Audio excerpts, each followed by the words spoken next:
Good morning, you happy, smiling gamers. How's everybody today? How's everybody this morning, U.S. time? See this later? Thanks for tuning in.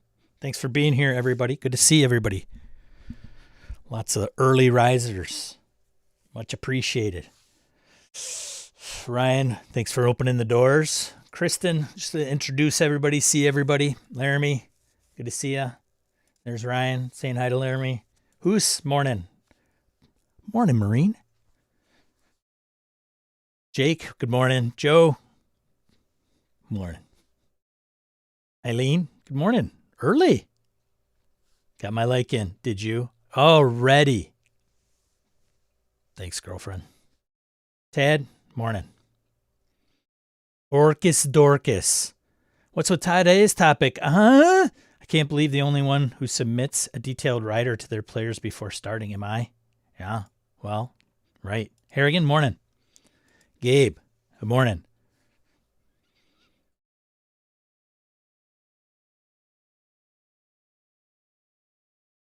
Yeah, the star problem. Ben Robbins, we'll talk about it in a second. So everybody's like, star problem, what's that? There's a link down below to the blog entry. And I thought it was an interesting one. I think like things that bloggers come up with or other podcasts or streamers, that's a topic that can kind of get the wheels turning that maybe we just didn't. We probably are aware of it or maybe have thought about it, but maybe haven't put it down concretely or expressed it in a way that's maybe in text or the verbal form. So Ben had a blog entry, and if you don't know who Ben Robbins is, he's known for kind of documenting what a West Marchist style type game is. So he thinks about games. Blake, good to see you. Morning. Or for you, evening, right? Matt, morning. Farty, morning. Thanks for everybody taking time out. First level DM RPGs, morning. Thanks for chiming in. Good to see you. I'm sure we'll get a few that trickle in here and there. But let's get to the topic, right? Let's get to the topic. So what is this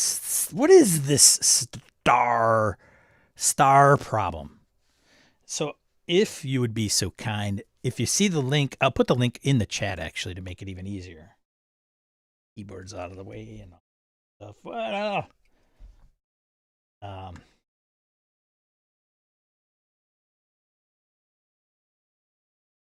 So what Ben talks about in the star pattern, a pitfall of GMing in his blog entry. So go over there, make sure you visit his blog, give him some traffic and read all about it, if you will. And I'll touch on it. I'll kind of read some of it so we can give some context to the discussion. He's talking, I'll quote here, Ben. When someone tells me about a session of a GM'd game like D&D that they didn't enjoy, I put on my investigator cap and ask a bunch of questions about what happened because I like understanding why games work or fail. And after I've listened a bunch, lots of times I'll nod and say, ooh, yeah, a star pattern. Because it's a widespread syndrome and a common pitfall in GM'd games. It's a phrase I've used for ages, but I don't think I've ever described it here. When I say star pattern, I mean when the players talk to the GM, but don't talk to each other. Picture the table and draw lines showing interactions. All the lines go from the GM, the center, out to the different players. Like a starburst, there are few or no lines from player to player. So you can see the diagram appropriately, right? And then talking to each other in the networking space, we call that a mesh. So it's something that can happen, he continues, in any social situation when one person becomes the center of attention. But it's a trap GMs can fall into very easily, and I say all this having made exactly these mistakes myself. And then he goes into the simple explanation, what causes this problem. The simple explanation is that a lot of GMs fear silence. I was going to title this stream shh, shut up, GMs. But thought that might be a bit of a little too harsh. But anyway, silence at the table can feel like the game is not exciting and no one is having any fun. And when you've put yourself in the mindset of thinking you are responsible for the fun, another classic GM mistake, and that the success of the game is entirely on your shoulders, silence feels like failure. The GM wants to keep the game interesting, so they keep talking, trying to paint a fascinating picture. Guilty. Anybody who's played with me is probably guilty. Like I was at a Delta Green game last week. Or was it even... Yeah, it was last week. I was explaining something, and I just kept going on and on about something kind of ridiculous. I don't know why. Probably to get the picture into the players' heads, not so much as a silence being awkward. And I even said to myself, I don't know why I'm explaining all these new minutia, these little bitty details, because they're probably not even relevant to the scene necessarily. Like players can fill in the gaps, if you will. Anyways, it continues. The GM wants to keep the game interesting, so they keep talking, trying to paint a fascinating picture, which I mentioned. Every time a player describes taking action, the GM jumps in and repeats it with a more dramatic description because they want to sell the magic. Guilty. Like I probably want to talk about this more today because it probably rings a bell more with me. Like, oh my God, I think I do all this. I need to stop. That maybe some of you've encountered. So anyways, they try to fill the blanks and nudge people along, and then they wind up talking more than everyone else combined. And because the GM is talking, the players don't, because they don't want to interrupt. And when the GM pauses for a second, if the players don't immediately jump in, the GM hears the silence and speaks up again to fill it. So the players become more and more passive, and the GM talks more and more to fill the silence. It's a vicious cycle. And then he goes into even more detail. It's not a long blog article. I mean, I just read like half of it, so I don't want to read the whole thing because I want to leave some up to discussion, but that's kind of the nuts and bolts. Thanks, Ben. If you're watching this or you got word that I'm talking about your blog article, hope you're doing well. Getting back to the folks that are in here. Audio, video are good, bud. All right. Thanks, Ryan. Appreciate the heads up. Wayne, morning. Trumpet, appreciate it. Thanks for the gifted membership. Who's the lucky winner? Salt Heart. Congratulations, Kev. You can thank Trumpet for getting you some primo membership. Good to see you, by the way, as well. What can make Sean a star? Hit the like button. Yeah, a couple calls for likes this morning already, and we're not even 10 minutes in. Sweet. Thanks, guys. Michael, checking in on the way to Mount Rushmore with the family. Good to see you. Have you been to Mount Rushmore? I won't spoil it for you, but I am interested to hear your first impression because I know the first comment that will come out of your mouth after seeing it. Whoops. Why am I like bouncing around here? Only looking for my first ever Sean run game at GameholeCon. Yeah. Michael took Harrigan's spot at my table. Harrigan bailed because he does, he's trying to distance himself now that we're doing a podcast. He's like, I just can only take so much of that guy, which I can totally understand. Krista says, I really thought Star Player was going to be out about when you get a player at a con who's more interested in promoting their live play by stealing scenes than playing the game. Yeah. Shambot, morning. Star problem of the TED Talker issue. Yeah. Robert, good to see you. Did I wake up to philosophy? Madness. Yeah. Philosophy and gaming. Good to see you, Robert. Thanks for chiming in. Cypher Unlimited, morning. Good to see you. So for those that are new, maybe you've lurked and decided to chime in the chat. That's cool. Sean, I talk about RPGs. Used to host a podcast for quite some time called Gaming and BS, which is still out there, and you can find our back catalog. Most of the individuals in the chat I've known or played with. Typically found them through that show or even this stream. And then we also have just kicked off another one called Go Bag, which is about espionage RPGs with Harrigan in the chat. So the star problem seems to be mostly about encouraging player interaction unless I'm missing something. Well, yeah, Mike, it is, but it's also like the GM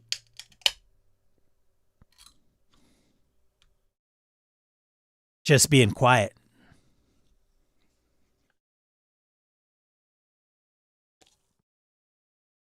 I would call it letting the game breathe. First of all, does this ring a bell with anybody besides myself? And it's okay. It's okay. It's a craft. Game mastering is a craft. We're all wanting to, some of us are all, other than the experts that have it all wrapped up. Some of us are exploring some of the shortcomings of that we may have as game masters to enhance our game and to be better. And, you know, with like any craft, it's a journey. So, yeah, can I hit the side of the brass bowl and boom?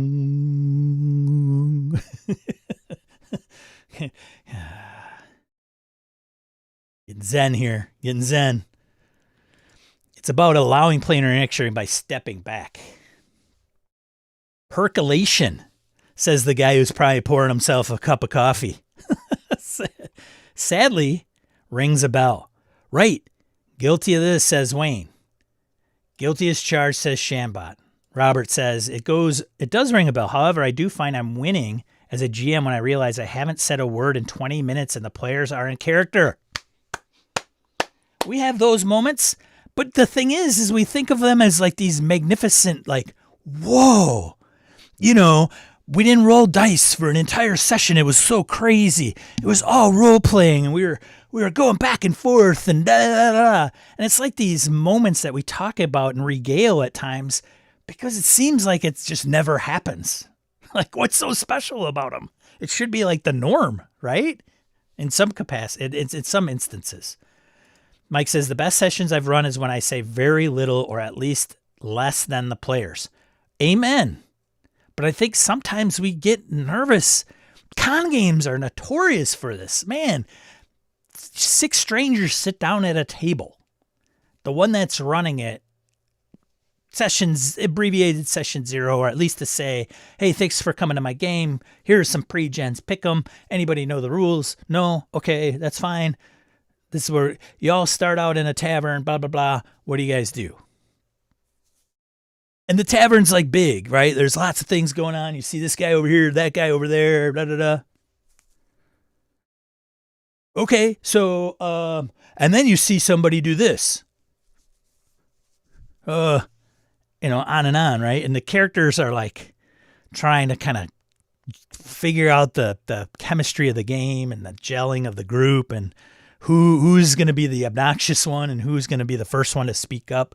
Con games are such another ball game. We've talked about that in stream, a week or two ago as well. But even the home groups, right?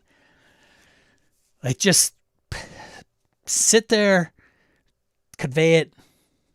I mean, I've even corrected players like, well, hold on. That's not, let me make sure everybody's on the same page. And that's not necessarily bad. There's a time and place. But I just wonder like how often I need to just kind of explain something and then just sit back and relax. Now, the Mercer effect, right? Matt Mercer effect. He's so great a game master. And, oh my God, how come why can't you do it like Matt Mercer? And I haven't watched a lot of Critical Role, but when I do, half the time the snippets and things that are out on the internet are the players talking about whatever's going on. It's always like the players. I don't get a lot of, even if Matt Mercer is like the focus of this, reel, this 30-second reel that they have, he says something, then he laughs, and he just sits there and listens and waits because he knows his players are going to go off the rails and, do what they do as voice actors and professional gamers. But I think, if I'm not mistaken, he probably does quite a bit of just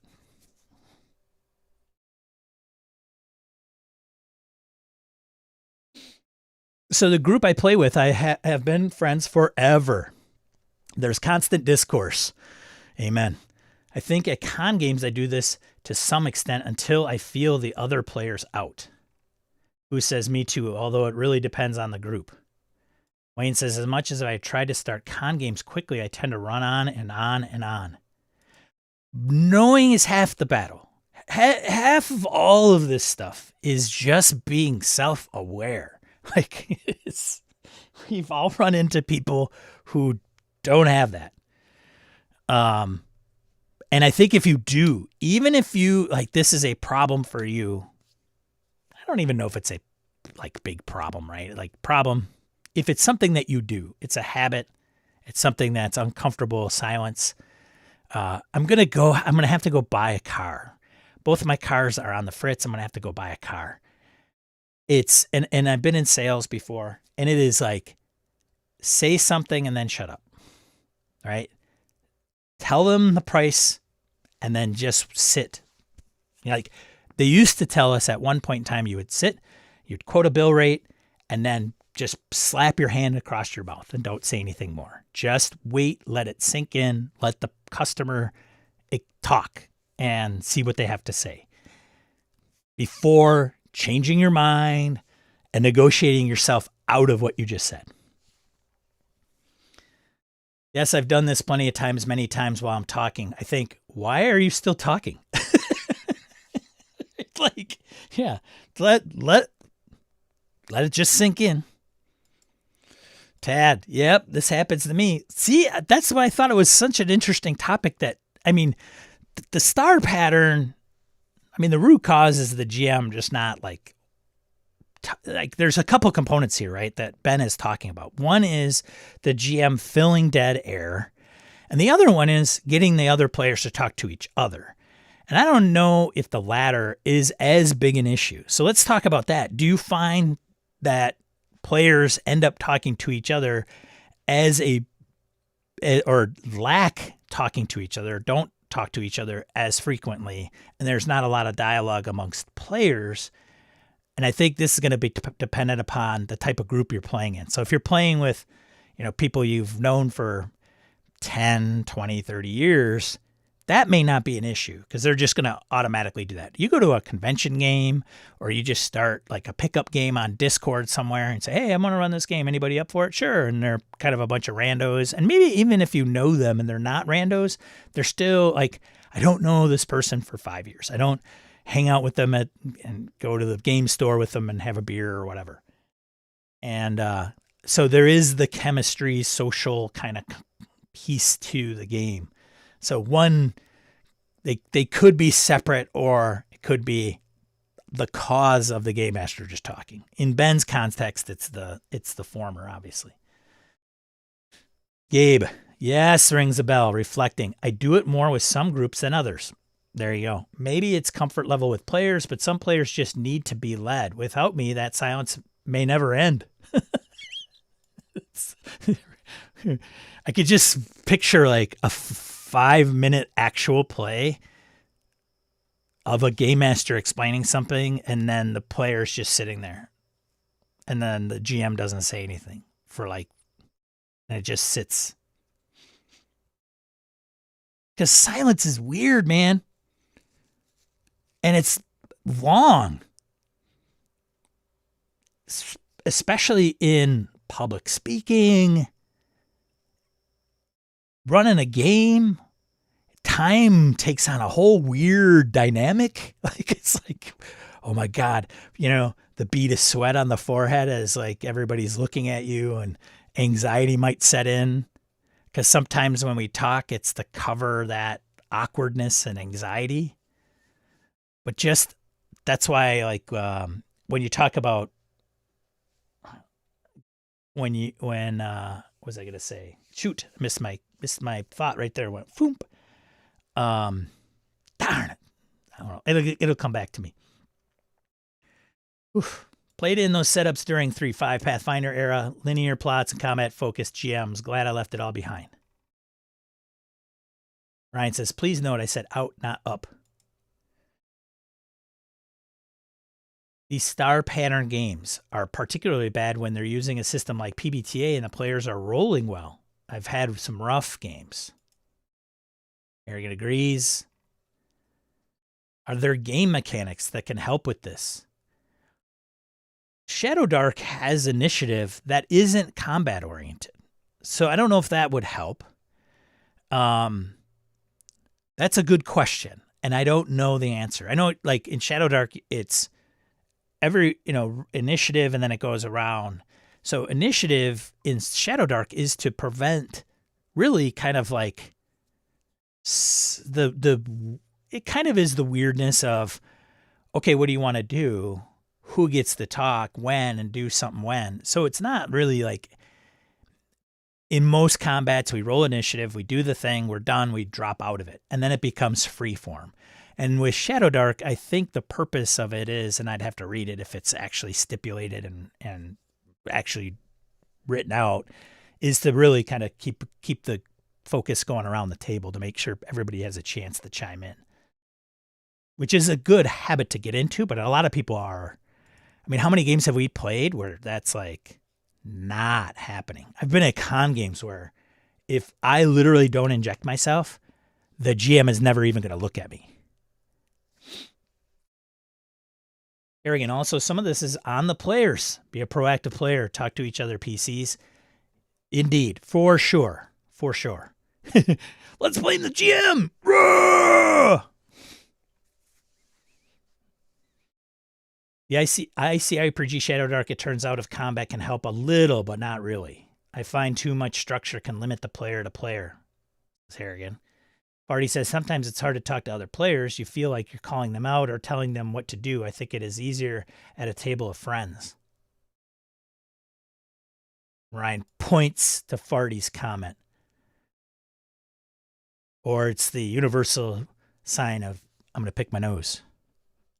So I can only leave emojis up to interpretation.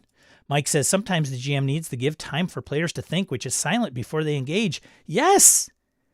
Yes. But it's weird because sometimes we're like high action in the middle of it, melee, let's go, right? Feng shui, ba ba ba ba ba, shot clock. What do you do? What do you do? What do you do? Let's go. Bam, bam, bam. High action, chopsaki, like chopsaki high action, like Avengers style in the elevator, Captain America, bam, bam, bam, floors everybody is not, all right. What do you do?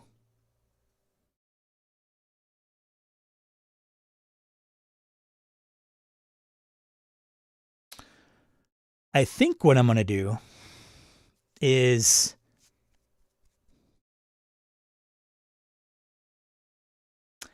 I'm going to elbow this guy, elbow to the throat with this guy, take this guy's head, bring it down upon my knee.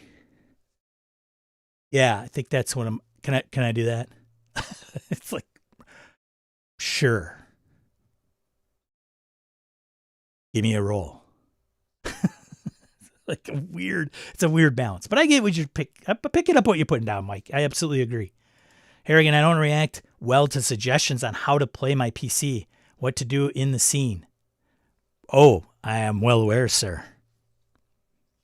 So I do it every chance I get when I GM and Harrigan's in my game. So you're kind of doing this, right? So you would, oh my God, it would be, I don't know if Jeff's in the chat. Jeff's, I think, on a cruise. Jeff, just imagine Harrigan and Jeff at the same table because Jeff tells the GM what everybody's doing. It's hilarious. All right, we're going to go and do this. So Joe and Jason are going to go do this. I'm going to go do that. No words from Joe or Jason. I'm like, oh, is that right? I tease him all the time. I don't know how he got in the habit of it. And he knows it too. I feel like Skinner's "Am I Out of Touch" meme, but a lot of the time it's totally a player problem. How much of this is people who are generally not comfortable with silence in general? Well, for sure. And probably a majority of people, honestly. I should forget to put the topic up there. Wayne says, I think prompting players to come up with character bonds can help break the ice, especially cons at con games. Even with groups that have been playing, asking questions about characters interactions past can refocus. Dorcas says, this is a decent concept when you have a comfortable group who are all socially engaged. This is the issue I have. This is the issue I have with these ideas, right? Orcus, come on, man. They are great, but are entirely circumstantial solutions. Shambot says sometimes the players just don't pick up what you may be putting down for them, and you don't want to spell it out for them all the time. Robert, I have a star pattern GM, and if we talk in character for more than a minute, he'll interrupt and move the game forward. So we don't really RP as much. We don't really RP as much as crunch the AP he's running. Oh man, that's a missed opportunity. Man, that sucks. Because you guys are probably having a blast just doing that. Oh, it's like, oof. It's like pouring salt on ice cream. Like, oh, hold on a second. Hold on. Hold on. Let me get your ice cream quick. I know you're enjoying it, but here. Shake, shake, shake. Oh, there you go. Ew. CJ, it definitely takes a level of trust to rely on players to fill gaps in the game flow, especially when it's 6 strangers staring blankly at you around a con table. Indeed.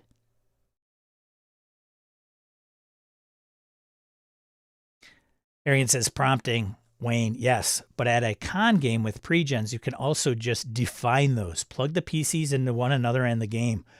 Good point. Like, if that is a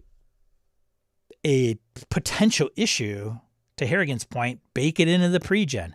Your relationship with this person is this. Like, if you're like, hey, your best friend is this character and that character's across the table, there's automatically like, and then you look at each other like, hey man, huh? You know? And then if you have a constraint with another character that's built in, like, well, you find this character be kind of obnoxious and a know-it-all, and then you have that relationship that's already established, that automatically breaks a lot of that ice.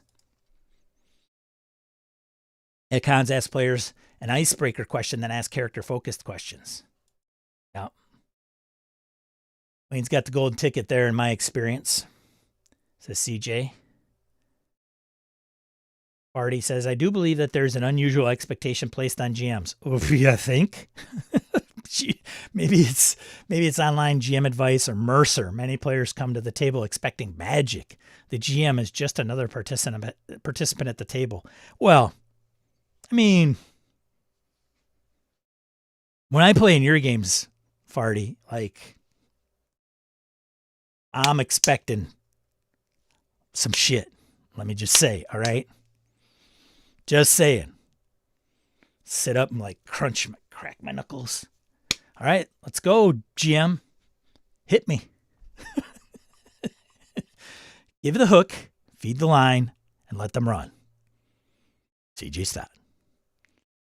Oos, at cons, I have begun to ask the player why they choose a particular pre-gen. That's a great one, and I actually had brought this up, and Eric Frankhausen and I had discussed this, and I might have mentioned this briefly, but this goes to I picked this character, the boxer, in a Call of Cthulhu game, who is obviously the muscle of the group, who then becomes the face of the group and not the debutante or the social elite rich guy who is like the face or something, like with the big high social skills and things like that. Nope. The player wants to be the leader of the group and plays the fighter type who is not optimized for social interactions. So when you get that dynamic, it's like, what is going on here? And sometimes I've even brought it up, like, okay, here's a pre-gen. Tell me a little bit about like the player type you want to play, or the character type you want to play. Do you want to be like big social interaction person, or do you want to be like heavy combat muscle individual? And then here's your pre-gen, right? To alleviate that. And there's some people I've explained that to, and they're like, no way, man. That's not what I'd do. I'd let them pick. You know, like, well, I don't know.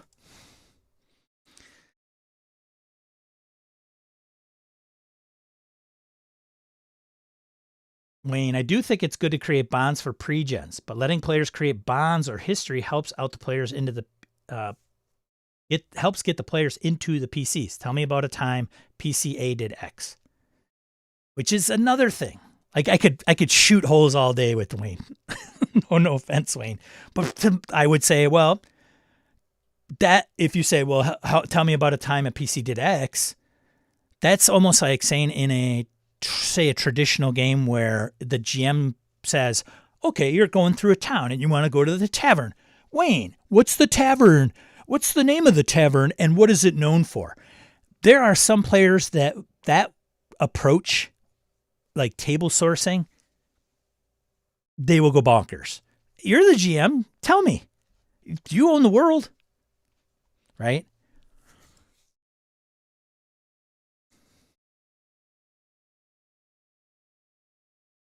Jeff and I should not play at the same table. No. It's too funny. I think there's a distinction, Mike says, between out-of-character conversation among PCs and in-character conversation. In-character interaction is the point of this. You want more in-character interaction. Yeah, you do, sure. But how many times, there's so many times in a role-playing game where character interaction, if they did what they did in the game and spoke to each other, it would be like this weird, awkward, it would be this. All right, so the chat's pretty cool today, and they're doing really well. What we should probably do is maybe I'm gonna go over here, and then you go over there, and then I'm gonna highlight on these guys' comments, and then it'll probably be pretty good. So we'll see how that turns out.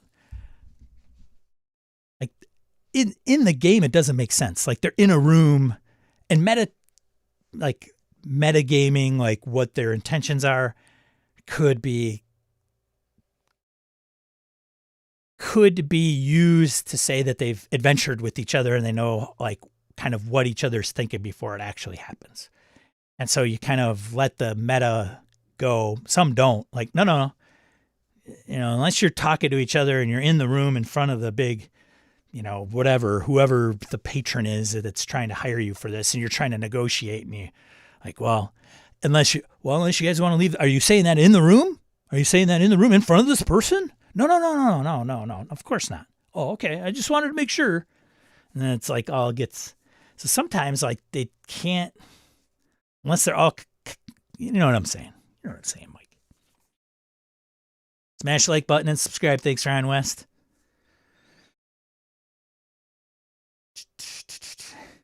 Wayne said, I had to gently slap down one of those "we are now going to" players at my last GHC.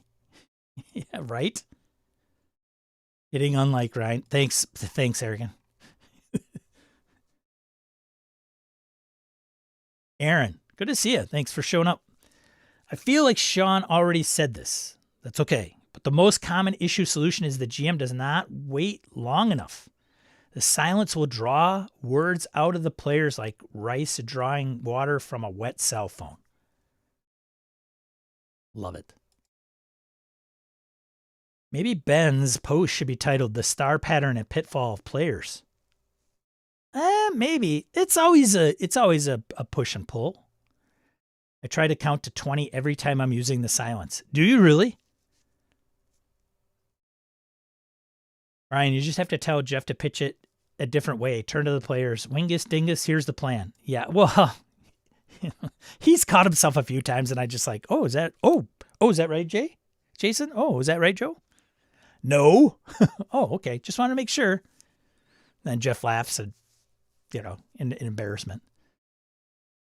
I think it's a table dynamic issue with shared responsibility. Of course, like it's everybody's responsibility, but it's something to just be aware of. Again, self-awareness is half the battle.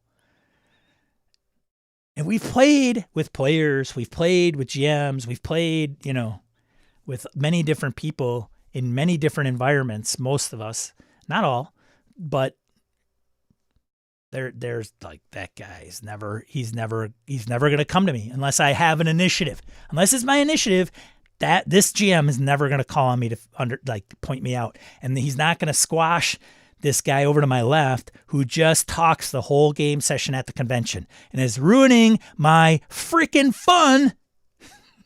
Sorry. I choose the fighter because then I don't need to know as many rules. Or you don't need to talk much, one would say. Fighter rules. What about mighty deeds? You know what a mighty deed is? When the fighter talks and negotiates a hostage situation. There's a mighty deed for you. How about that, DCC fans? Orcus Dorcas, I picked this pre-gen because my other game ended late and Biker Nun was all that was left. Hey, you're going to make a great Biker Nun. Thanks for taking it, Orcus.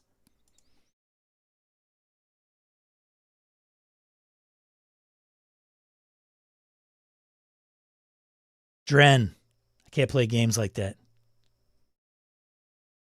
Then just source other players and feel the table out. Says Hobbs. Good to see you, Hobbs. LFG, unfamiliar with that RPG.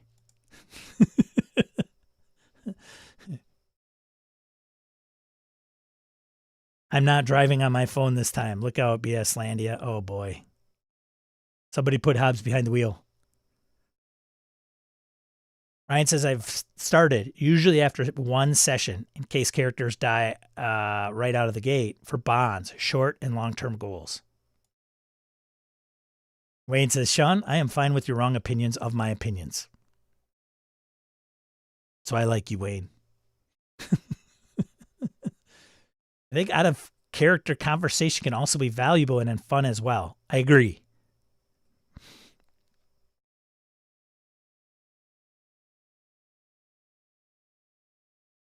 Dren, if a GM asked me what the tavern name is and what it is known for, I just look at the GM blankly because I'm not a storyteller and can't think stuff up on the spot. Totally understandable, Dren. Totally, and that's where we have to be aware that not all players that's why some players are players and not game masters.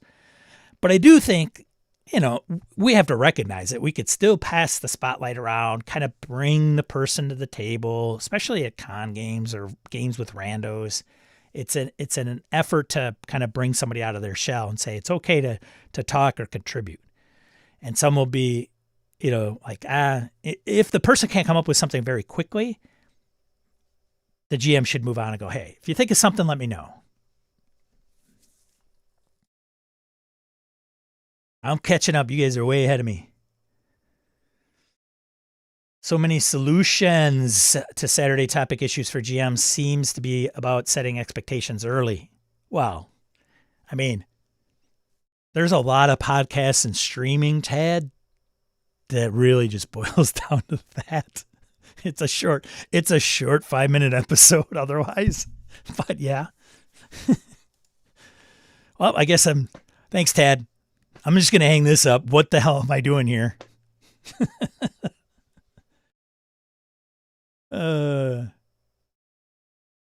Orca says, oof, Aaron, try that when your table is full of introverts. You don't need to drag them by the collar, but some people will always need a tad of cajoling. Yeah. And silence makes me want to stop playing, says Dren. Really? Well, as a player, I'm guessing, right?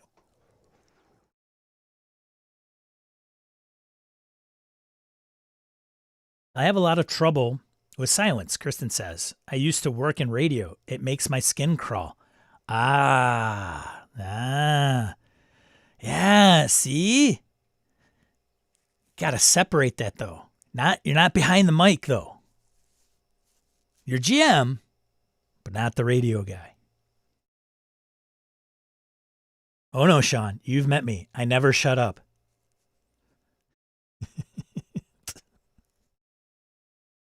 20 seconds is a long time. It does depend on the table. The out Out of character player convo can get people to loosen up, especially amongst strangers. Those moments where you sync immediately with people and hit the icy hard are golden. And the in character hard are golden. Yeah. I think we need to distinguish between silence where people are absorbing and thinking and awkward silence where someone is on the spot and coming up empty. Totally agree. There's a difference for sure. Like players sitting around a table not really sure what they should be doing. Like there's not a question to be answered from them, so they're not sure if they should chime in. Like the awkwardness is one thing, but the GM overdoing it, I think, is really the difference. Like just explain the room, and until a player character gets, because players can ask questions, even if you are so sparse on the elaborate, description of the room or the magic item or the situation, whatever that is. Let the players ask questions. That's a style of play that I think is starting to get lost a little bit, or has maybe lost its way a little bit, because it's this.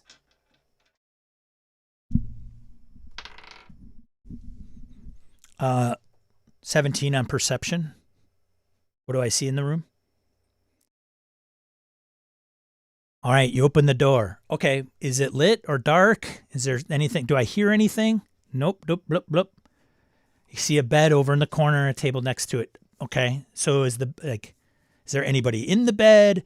Is the table? Is there a drawer? How tall is it? Yep, there's a drawer. Okay,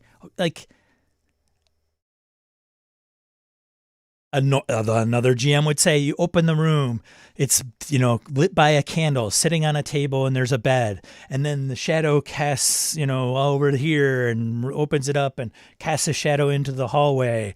And you hear kind of scratching noises in the far wall, even though you're 15 feet away. Blah, blah, blah, blah, blah, blah, blah, blah, blah, blah, blah, blah, blah, blah. In the military, we call it diarrhea of the mouth.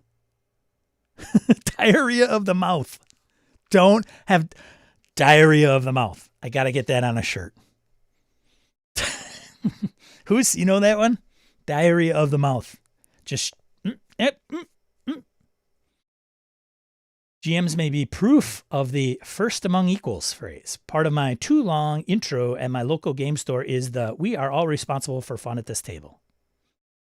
Wait, Tad is going to steal it. Like asking Laramie for a great plan. Awkward. Aaron says, I had one group who told me that trying to get them to roleplay was ruining the game for them. They were all very passive player types. It was an odd dynamic, but just adjusted to just narrate. But they could still talk to each other and not roleplay, right? All right, we're going to break into this. It's a heist game. I mean, you want your players to interact with each other. Give them, be like, okay, you got to steal this thing, and here's like the MacGuffin, and we're going to pay you a bunch of money. What are you guys going to do? They'll take 3 hours to plan that heist amongst each other. And it's not going to be like, I'm Edward. Edward steps up and I do. So this is what I think we should do. Like, sure, a lot of players don't play like that, but read the table. Booyah. Dren and Sean, learning and respecting that not everyone wants to be part of a writer's room environment is definitely something I learned playing with BSers. Yeah, for sure. Harrigan does it. I'll give Harrigan a little credit with this, just that little blurb. Harrigan has asked. He'll ask at a table. Sean, if you'll allow me, can I interject something quick? Go for it. Runs with it. That's super solid approach, right? Different game styles for different folks. Yes, indeed. You see 17 details. Now I shall list them. Right. Appreciate having, Eileen says, I appreciate having player character bonds baked into the character sheets when I run convention games, it helps break the ice a bit. Yeah, for sure. Cognizant, good to see you. Hey now, while playing Curse of Strahd, the silence was filled with creepy music, which the players said increased the tension. That might help, for sure. Verbal diarrhea, yes. See you, Joe. Thanks for coming by, buddy. Don't forget to hit like and subscribe. Appreciate it, bud. Yeah, so I just wanted to throw that out there. I think that's a good amount of discussion, if you will, around that. It's just something I wanted to bring up because I thought it was really interesting. And I don't know if I've ever thought of that in that way. And so we've got Gamehole Con coming up and of pre-gens. And the thing is with Gamehole Con, I'll know people at the table.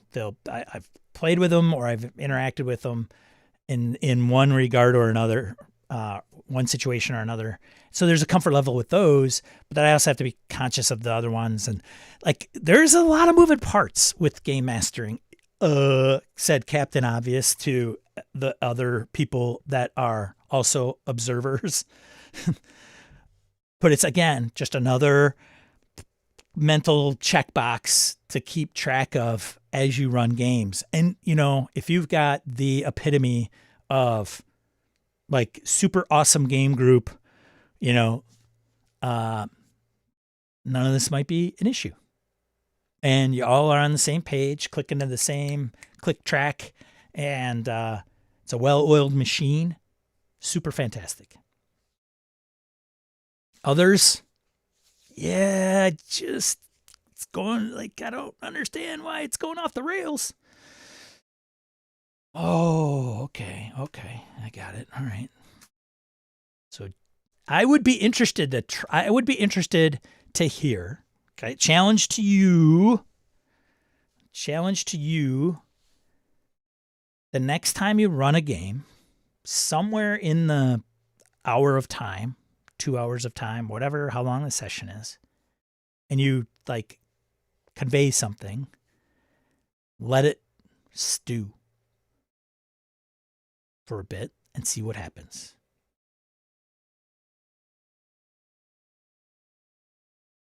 Some of us game masters laugh inside our heads, or at least are amused when we hear the players talk a lot about what their suspicions are, who they think is behind something, what it all really means, what choices they should pursue, and what paths they should take.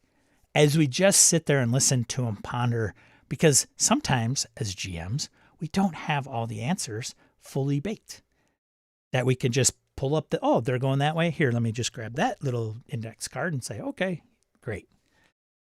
And they never know. They don't have to know. You could always look like you are prepared for anything. And that's being a cool, calm, collected game master. Even in your brain, you're like, dudes, I have nothing planned down that road. They don't even need to know. Or you tell them. Sometimes you tell them and admit it. Like, look, didn't expect you guys to zig. I thought you'd zag. No problem. I'm just going to need some time here. Or maybe we got to call this one short so I could plan if you're going to go that route. Cool. But just letting them, as they talk, and you're like, sometimes they give you more ideas than you could, because it's coming from them at the time, at the table. And then you take those back, stick them into the scenario as options, right? Oh, the person they think is the bad guy is actually really the good guy. But I suppose that could change. It's that's the deal with role-playing games, tabletop role-playing games. That's why we love them. It's because they're not a video game. That the decisions aren't already made. We just are going through it, talking to NPCs and looking at the menu options, and some of them might matter, some of them don't. But you're not going to walk some more and then just come up against the wall and be like this.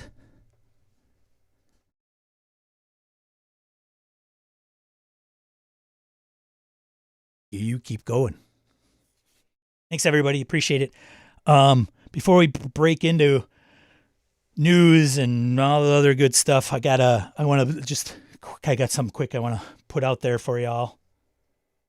That's right. Welcome to Go Bag. I'm one of your hosts, Sean. And I am John, better known as Harrigan. We have like a mission objective, and that is to get into espionage, spy, covert action games, whether it's like Cold War, like Streets of East Berlin in the rain, like lo-fi, low action, or whether it's the new Mission Impossible movies, which are like ridiculous. On a weekly basis, anywhere between 45 minutes and an hour.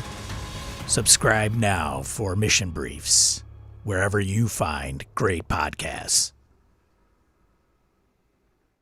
All right. It's the little project Harrigan and I are behind, if you're so inclined and appreciate espionage role-playing games or covert op-based role-playing games. Let's get into news.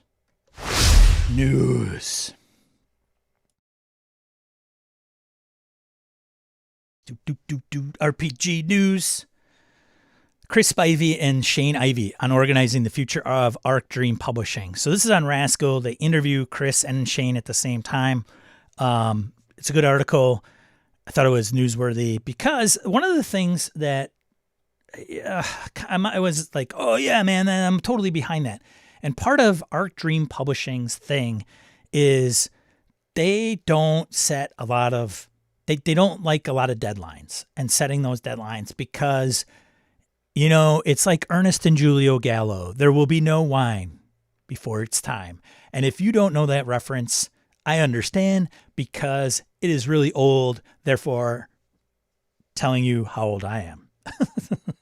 But the philosophy is they're not going to put out something that they don't feel is fully baked and ready to be put out to the masses. And as I was thinking about this, and as time has gone, Orcus Dorcas in the chat has interviewed Dennis Detweiler. Dennis is Dennis. If you've seen him on social media, he has very, very, very, very strong opinions, and he's not afraid to share them. Especially, I mean, obviously he's got things to say about politics and everything. He's an expat living in Canada, but I don't want to get into that. But he is also that, right? Orcus Dorcas in the interview even said, like, I know you guys are working on Black Company, Quick Start's coming out, and I know it's not coming out until you guys are ready and ready for it to be, released. So it has even been more of that. And they've put it in blog articles and things of that nature. But here's the thing. They hired Chris. Chris is, I think it comes from program management as a profession, like outside of the game space. And of course, if you don't know about Chris and Haunted West and Harlem Unbound, he's also a good RPG designer, publisher, writer, right? And has his own kind of credits. And so they hired him probably twofold. One, because of his gaming background, and two, because of his program management. That's also been said. We brought that up when the announcement was that he got hired. And then they go into some of like why they hired Chris and some of the, Shane was talking about. The first question is, what does the director position within Arc Dream do, and how'd you go about searching for a candidate? And Shane says, we're still figuring that out because like a lot of small business owners over the years, I've come to do, 4 or 5 jobs at the same time. That would be full-time jobs in any reasonable world for a reasonable person. And I think there is a level of, I'm kind of going off on a tangent on this particular topic because I like Arc Dream Publishing and I like the people that are behind it and I appreciate their products. But perfection is the enemy of good. And so like Kickstarters are, they're years like off in the distance. It's almost like if you sign up for an Arc Dream Kickstarter, you're kind of saying, yep, I support you. Yes, I would like that product. And whenever you get it to me is fine. And there's an expectation that has been set by Arc Dream that is the case. So if you're like looking at your watch, waiting for that Delta Green book to drop into your lap and it's not, you're getting perturbed, Nobody to blame really but yourself, because it's not because, they're hiding it or anything. That's just the way they are. But that just isn't like what happens when you start promising more products and more products and more products. And then where do you focus your attention and your time? And then like how often are those things not being able to get done because they got to be perfect? And it's just like this weird snowball effect. And I'm going to bet somewhere in that org, somebody's like, we just can't keep doing it this way. We've got Black Company, we've got Delta Green, we've got a lot of, things in the hopper. And if we just keep that same philosophy, we're just going to bury ourselves. So I applaud the hire of Chris. I hope, we want good products, but let's face it. What RPG withstands interaction with the customer base?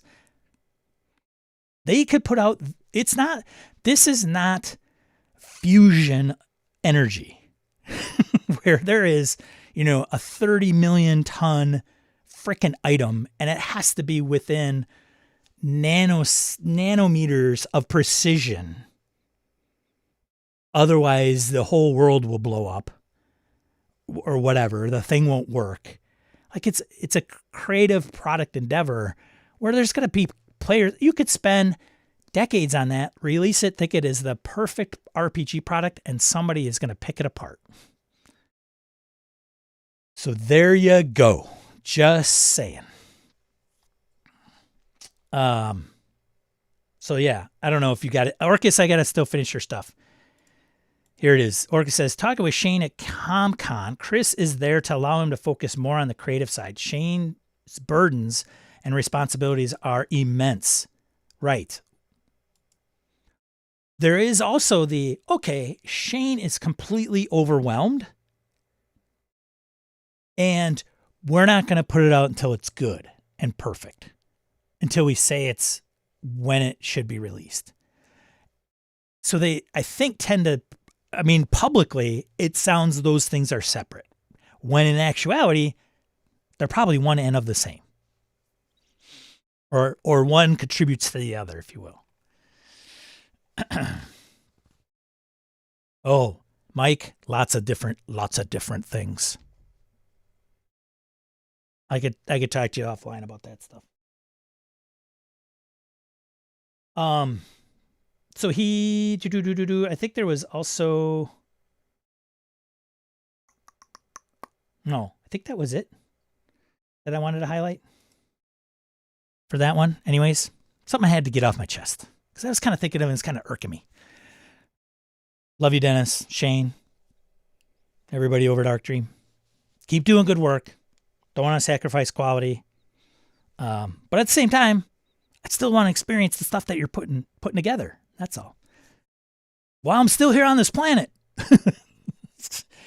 Game designers are experiencing persistent payout issues from itch.io. So if you remember a few weeks ago, itch and payment processors were going to stop doing processing payments for not suitable for work type games or whatever. And then where does that line get drawn? And then it just now is snowballed into different creators on itch not getting paid in a timely fashion. So if you want to, I got to put links here. There's a link to Rascal's interview with Chris and Shane. You might need, a membership to read the whole article. And there's the link to their article about itch and the fiasco at itch.io. Some of you might have a product up there. So yeah, there you go. Next one. Call of Cthulhu Core Content Premium Module. Call of Cthulhu, big juggernaut in the RPG hobby. Now supported on Foundry. Booyah. If you're still using Foundry, might make your world a lot easier. Next thing on the news, last thing, rare Dungeons & Dragons wood grain sets feature in major collectors auction. So if you guys have a lot of money to burn and just really want some really cool things, here you go. And you might even be in the loop on this. Hosted by the world-renowned collectibles auctioneer Heritage Auctions, features some of the rarest and most sought-after items from the dawn of the role-playing hobby. You know, a friend of mine's a big collector, but, you know, it's kind of, it's, yeah, you know, just disposable income. Here you go. Among the headline items are 2 printings of the original 75 Dungeons & Dragons wood grain box set. Only a few thousand copies of those sets were ever produced. They're considered the Holy Grail. In the past, they've gone up to $20,000 each. The collection also includes a legendary Blackmore supplement by D&D co-creator Dave Arneson. There's other things like 1983 D&D basic set, famously known as the Red Box, and its iconic cover art by Larry Elmore. Yeah, so there you go. I'll probably go over there and just buy the whole set. I mean, I'm not picky. Hundreds of thousands of dollars. Booyah. There you go. There you go, kids. Let's get into bundles. Bundles. Bundle. Swords and Wizardry RPG Mega Bundle. There's a few things in here from Frog God Games and Necromancer Games. I remember when they were separate. A lot of stuff in here. There you go. More and more.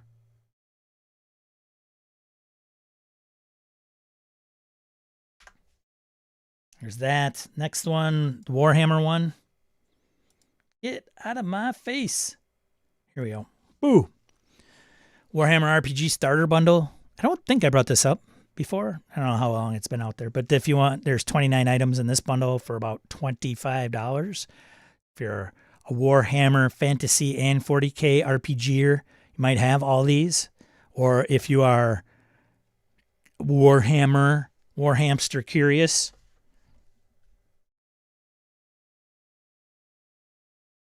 I'm going to call him Warhamster. I know John Cavalli references that in his Dork Tower comic, but because they get all bent out of shape about their term Space Marine, I'll just call him Warhamster. Next one, Weird Wizard from Rob Schwalb. Weird Wizard, Shadow the Weird Wizard. Not picked this up, but if you were interested in this game and kind of held off, but you are open to digital product, here you go. Get this for pretty cheap. And let's see, does it have a bundle holding titles? I thought there might be a charity assigned to this. Am I overlooking it? Probably. I don't know. Maybe there isn't one. But anyways, here you go. That's all I have for bundles. Next one, let's get into print. Print. Some new releases, usually from the crowdfunding world that is now available in physical form. A high-res image of Transformers. Don't adjust your cameras. Actually, looks probably better on stream. Transformers 1 Sourcebook by Renegade Game Studios. Hardcover's out, $45. The Sutra of Pale Leaves by Carcosa Manifest. Or Sutra of Pale Leaves, Carcosa Manifest by Chaosium. It's pulp for Pulp Cthulhu, as well as the Sutra of Pale Leaves, Twin Suns Rising. It's got additional support, but it's for Call of Cthulhu 7th edition.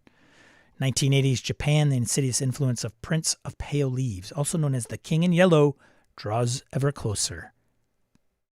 Yeah, there you go. Skeleton Crew Bare Bones Edition, Grim Outlook, No Safe Haven, Helltrap barges by Creature Curation. If you think that was from Vast Grim, it is. It is for that. Some hardcovers there. Next one, The Librarian's Apprentice and Song of the Scriptworm Bundle. The Librarian's Apprentice and Song of the Scriptworm by Almost Bedtime Theater. System solo using hints and hijinks. Solo PC. You are a solo PC in an infinite library that is ever shifting and sometimes dangerous. It exists in the space between worlds and times. There you go.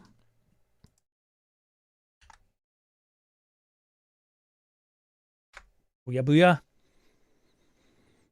That's all I have for print. Next. Crowdfunding. Throw this out there. Somebody brought it up in the Discord.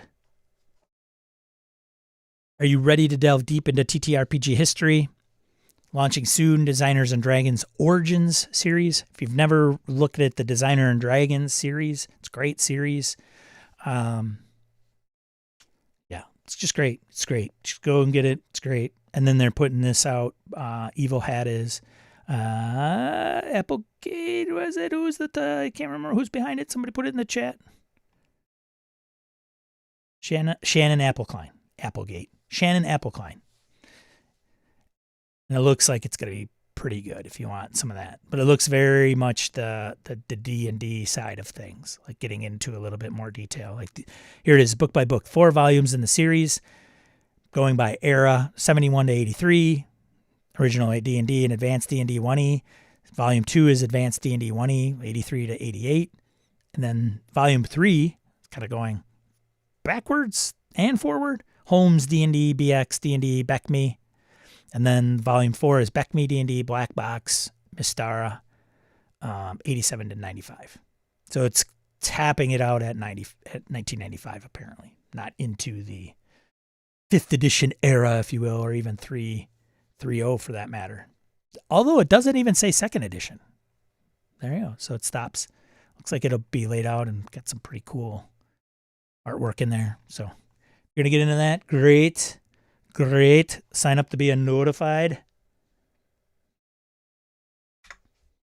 And then let's go over to the End World. Wrap this sucker up, shall we? One Shot Wonders Volume 2. So if you have Volume 1, probably got an email on that one. Over 100 new adventures for the D's and D's 5e from Roll and Play Press. It's funded. That's a 419,000 sterling pounds, British sterling, funded campaign. Next one, Feybound, 5e expansion of Fey Magic, Mischief, and Mayhem from the DM Lair. That's funded. Shocker. Ex Tenebris, a Gothic space TTRPG by Black Armada. 29,000 British sterling. That's funded.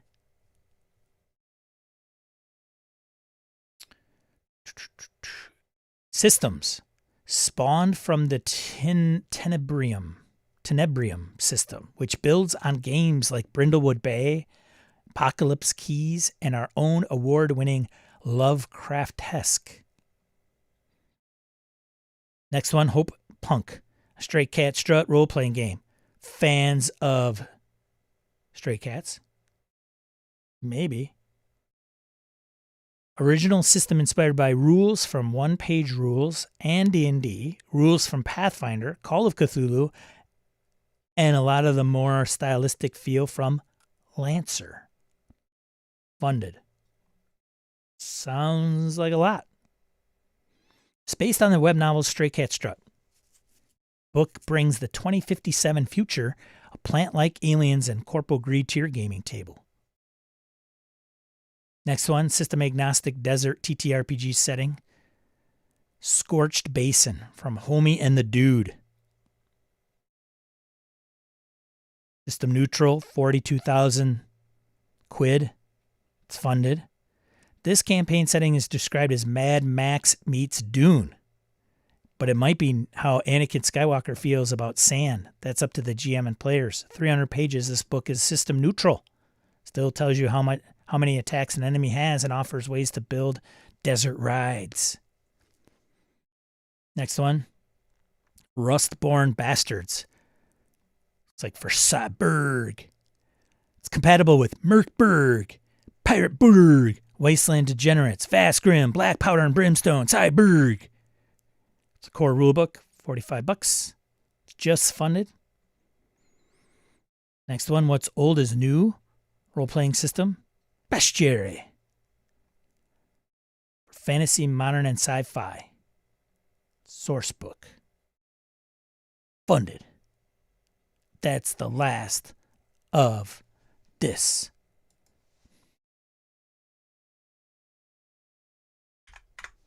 There you go. That's all. That's all I got. What'd I miss? You guys, you jokers talking in the chat.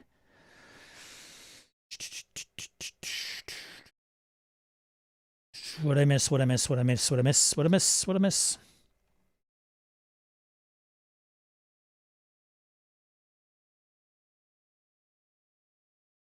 Bought into the OG Cypher system and got burned. It was not for me. It just did not resonate with my players group, so I am staying away from this until I learn more about the changes. Got it. Okay.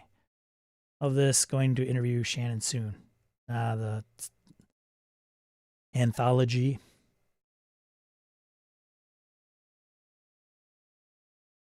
I like Black Armada stuff. Got a scoot. See you, Jake. Is there a Discord here I can join? I think it's down below. There should be a Discord link. John. Happy to have you. We've gotten people that come and go. I don't know what there's. Whoa, that guy's here. And they bounce. So weeding those potential botters out of there. But yeah, join. Found it. Excellent. Expect to have people ask you about your gaming background.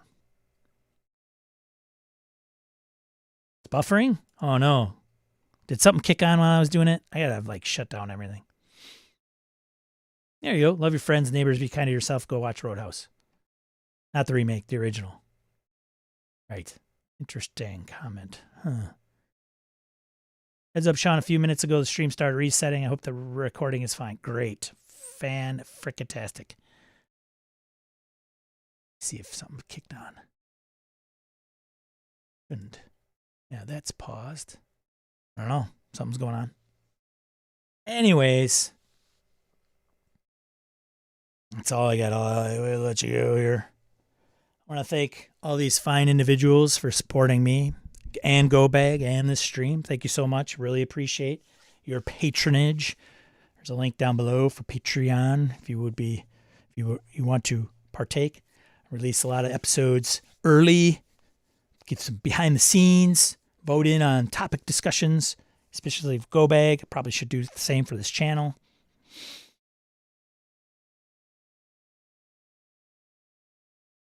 Check out this video if you like more of my stuff.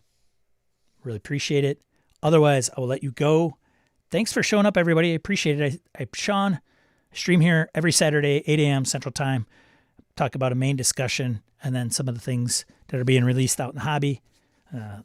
Obviously print, crowdfunding campaigns, bundles, things of that nature. So good discussion. Really appreciate it. Thank you so much.